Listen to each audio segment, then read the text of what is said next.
das Well, it's DSM. interesting that you talk about names. Huh? DSM labels.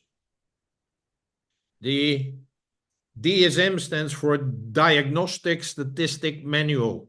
It is the manual in psychiatry, psychology, where people have they describe symptoms and features, whether you are depressed, you have bipolar, whether you're schizophrenic.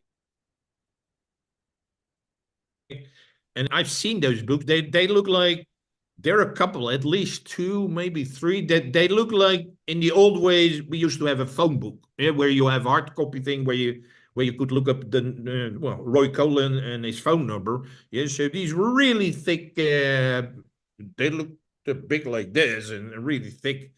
Whatever. That is what these DSM books look like. So they're kind of the Bible for a lot of psychiatrists because if they have to come up with, that's why it's called a diagnosis, is like they got to look at like depression.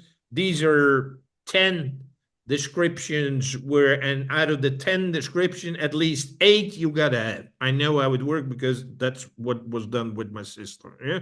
So it like, you add out of the 10 different features, you have to look at like, okay, you get at least eight, you are depressed. So that is what the DSM does, yeah, and describe.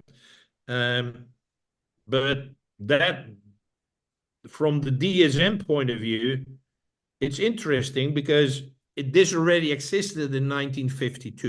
In 1952, there was a they had these labels, they had these names of so-called all these things which you could have. There were 106 labels in the DSM of 1952.